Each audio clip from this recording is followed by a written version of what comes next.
चलिए दोस्तों, आज की इस वीडियो में हम जानेंगे कि पॉलिटेक्निक क्या होता है और आईटीआई क्या होता है। आखिर बच्चे मैट्रिक करने के बाद या तो पॉलिटेक्निक करना चाहते हैं या आईटीआई करना चाहते हैं, आखिर ऐसा क्यों? और आखिर पॉलिटेक्निक और आईटीआई में कौन कौन से कोर्स आते हैं, उसमें कौन कौन सा विषय पढ़ना पड़ता है, और आईटीआई और पॉलिटेक्निक दोनों में डिफरेंस क्या है, कितना का अंतर है, इसके बारे में जानेंगे। और साथ में इसका एग्जाम कब होने वाला है, फॉर्म कब भराने वाला है, सारी बातें हम लोग जानेंगे। कितने नंबर का कौन सा विषय आता है, कौन सा सब्जेक्ट एग्जाम आता है, कौन सा किताब पढ़नी चाहिए, एंड पॉलिटेक्निक और आईटीआई की सारी जो बेसिक बातें, जो महत्वपूर्ण बातें, सारी मैं क्लियर करा दूंगा आपको। बस विस्तार से आप समझते चलिए। सबसे पहली बात हम लोग पॉलिटेक्निक की बात करते हैं, उसके बाद आईटीआई की बात करेंगे। देखो पॉलिटेक्निक क्या होता है, एक समझो कि आईटीआई से थोड़ा सा हाई लेवल का समझो कि ये नौकरी हो गया। देखो वो आईटीआई करिए चाहे पॉलिटेक्निक करिए, आजकल पता है आपको कि पूरी दुनिया टेक्नोलॉजी के मामले में आगे बढ़ी है, मतलब टेक्निकल दुनिया। अच्छा सोचिए, हमारे हाथ में घड़ी चलिए, किसकी देन है? टेक्नोलॉजी की देन है। आप मान लीजिए कि आपको पटना जाना है तो साइकिल से पैदल जाएंगे तो टाइम लगेगी कि नहीं लगेगी? अब उसके लिए जो काम आसान बनाया वो सब इंजीनियर का ही काम है। देखो ये पॉलिटेक्निक या समझो कि आईटीआई एक तरह से इंजीनियरिंग का काम है, लेकिन दोनों में थोड़ा सा का डिफरेंस होता है। ये समझो कि एक तरह का मालिकाना हक आपको दिलाता है, और ये एक तरह से समझिए कि ये भी मालिकाना होता है लेकिन इससे कम होता है। देखो पॉलीटेक्निक है यानी बहुत सारे टेक्निक सिखाने वाला। पॉली का मतलब बहुत सारा, टेक्निक का मतलब जानते हैं टेक्नोलॉजी, यानी बहुत सारे टेक्निक को जानकारी देने के लिए पॉलिटेक्निक कराई जाती है। और आईटीआई क्या होता है? देखो आईटीआई का फुल फॉर्म होता है इंडस्ट्रियल ट्रेनिंग इंस्टीट्यूट। कहने का मतलब है इंडस्ट्री के बारे में आपको इसमें बताई जाएंगी, और मतलब आप समझो कि एक तरह से अपना रोजगार चलाने के लिए नई नई चीजें सिखाई जाएंगी। जैसे मान लो कि मेरे पास फैक्ट्री है, मैं फैक्ट्री का मालिक हो गया। और उस फैक्ट्री में जो छोटे छोटे मजदूर काम करेंगे, चाहे उसमें जो मेन होता है सबको काम कराने वाला, वो होता है आईटीआई। समझो कि एक तरह से आप देखे होंगे अपने गांव समाज में मैकेनिक के देखे होंगे, मोटरसाइकिल बनाने वाला अलग होता है, साइकिल बनाने वाला अलग होता है। तो वो सब भी क्या होता है, एक आईटीआई के थ्रू ही चलाता है। मतलब जितना छोटा मोटा इंजीनियर आपको दिखाई देता है, छोटा मोटा, वो सब पॉलिटेक्निक और आईटीआई के थ्रू आते हैं। लेकिन पॉलिटेक्निक आईटीआई से थोड़ा सा हाई लेवल का होता है। क्यों? देखो पॉलिटेक्निक जो होता है एक डिप्लोमा का कोर्स होता है, ठीक है ना। ये पॉलिटेक्निक 3 साल का कोर्स होता है, जबकि ये आईटीआई मात्र 2 साल का ही कोर्स होता है। इसमें 6 सेमेस्टर आते हैं, जबकि इसमें 4 सेमेस्टर ही आते हैं। एक साल में 2 सेमेस्टर होते हैं, जबकि इसमें एक साल में 2 सेमेस्टर होते हैं। लेकिन ये जो पॉलिटेक्निक होता है 3 साल का कोर्स होता है। आप सोच सकते हैं कि आखिर आईटीआई या पॉलिटेक्निक में अंतर कितना का है, तो साल भर का अंतर पड़ जाती है पॉलिटेक्निक और आईटीआई का। देखो बुआ, दोनों इंजीनियरिंग का ही कोर्स है, समझ में आ रही है। लेकिन जो पॉलिटेक्निक है इसमें तरह तरह की नई टेक्निक आपके पास रहती है। जितना आपको काम करने वाला इधर मिलता है, बढ़ई से लेकर जो भी नई नई चीजें बनाने वाला मिलता है, वो सब भी क्या है, इसी के थ्रू ना आता है, इसी के थ्रू आता है। समझ में आ रही है। तो आप सरकारी पॉलिटेक्निक करेंगे तो भैया ठीक रहता है, पैसा बहुत कम खर्च होता है। और वही पॉलिटेक्निक या आईटी आप ये प्राइवेट करेंगे तो जानते हो जिसके पास पैसा होगा वही कर सकता है, जिसके पास पैसा नहीं है कुछ नहीं कर सकता है। तो समझो कि आपको किसी काबिल बनाने के लिए, किसी लायक बनाने के लिए ये पॉलिटेक्निक और आईटीआई आती है। सरकार सोचा क्या कि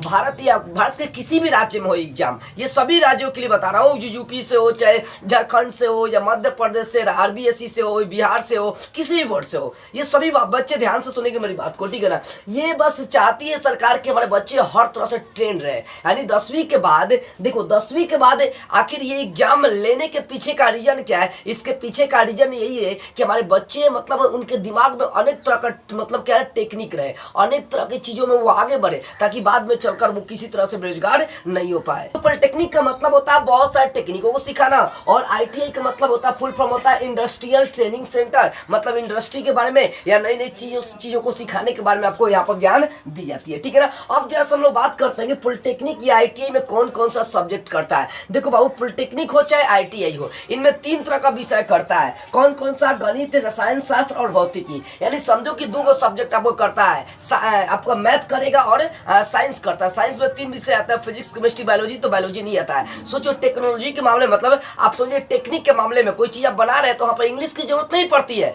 वहां पर इंग्लिश की जरूरत आपको नहीं पड़ेगी, वहां पर आपको बायोलॉजी की जरूरत नहीं पड़ेगी, बायोलॉजी के लिए डॉक्टरी करना पड़ेगा। मात्र आपका ये 3 चीज का विषय पड़ता है। आप किसी भी बोर्ड से बिलोंग करते हैं, कौन कौन सा? गणित, रसायन शास्त्र और भौतिकी। ये 3 विषय से एग्जाम किए जाते हैं, इसलिए अपना तीनों विषय पर पकड़ बनाए बनाएंगे। और किस क्लास से किया जाता है, तो क्लास 9 और 10 से ही किया जाता है। क्लास 9 और 10 में आपका गणित, रसायन शास्त्र, भौतिकी बढ़िया होना चाहिए। इस पर पकड़ होगी, आपकी एग्जाम बढ़िया से निकल जाएगी। और देखो कितना कितना प्रश्न करता है। देखो जब हम लोग का मान लीजिए कि जब जैसे बिहार की अगर बात करते हैं, तो बिहार में जब झारखंड अलग नहीं हुआ था तो उस समय 120 क्वेश्चन किया जाता था। जैसे फिजिक्स का 30 गो, रसायन शास्त्र का 30 गो, लेकिन मैथ का 60 गो प्रश्न उस समय किया जाता था, ठीक है ना। लेकिन बंटवारे के बाद, बिहार झारखंड बंटवारे के बाद प्रश्नों की संख्या कितनी कर दी गई, 90 कर दी गई, ठीक है ना। और समय कितना मिनट रहता है, 2 घंटे 15 मिनट में इन सभी प्रश्नों का जवाब देना आता है। ऑब्जेक्टिव प्रश्न आएगा, ओएमआर शीट के अनुसार आपको क्या करना पड़ता है, भरना पड़ता है। या ऑनलाइन एग्जाम होगा तो उसमें आपको कंप्यूटर से एग्जाम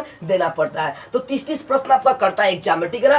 तो देखो जो भी आप गणित का प्रश्न यूज करिएगा, तरीका मतलब ट्विक के अनुसार सॉल्व करिएगा, नहीं तो बनाने में बहुत टाइम लगेगा। 2 घंटे ही टाइम होता है। मैथ का 30 गो प्रश्न होता है, मालूम है ना। किसी भी एग्जाम में आपका हार्ड, सिंपल और मीडियम क्वेश्चन मिक्सिंग रहता है, इसलिए जो भी मैथ का क्वेश्चन बनाए ट्विकली बनाए। और याद रखिएगा 9 और 10 का मैथ, रसायन शास्त्र और भौतिकी आपका क्लियर होनी चाहिए, तब जाकर आप ये पॉलिटेक्निक या ITI आसानी से निकाल सकते हैं, ठीक है ना। ये कक्षा 9 और 10 के बेस के आधार पर पूछा जाता है। इसमें समय 2 घंटे 15 मिनट होते हैं, ठीक है। ये सारी बातें आपको समझ में आ गई होगी जो मुझे समझाना था, ठीक है। और कोई भी आपके प्रश्न लगे हो तो बताइएगा, मैं क्लियर कराऊंगा। लेकिन हाँ, अगर चाहते हैं कि मैं ITI और पॉलिटेक्निक का आपका बढ़िया से तैयारी करा दूं, तो इस वीडियो को आप लोग बहुत ज्यादा शेयर करिए। कम से कम 1 लाख व्यूज इस पर आनी चाहिए। यदि 1 लाख व्यूज इस पर चली आती है तो मैं खुद 1 से 1.5 महीने में संपूर्ण तैयारी करा दूंगा आपका ITI और पॉलिटेक्निक का। इसका एग्जाम मई या जून या जुलाई में हो सकता है, ठीक है ना।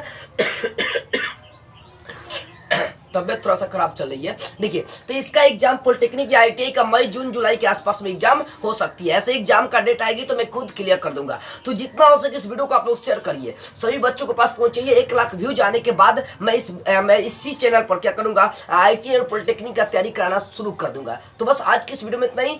इस वीडियो को जितना हो सके आप लोग फैलाने का काम करें।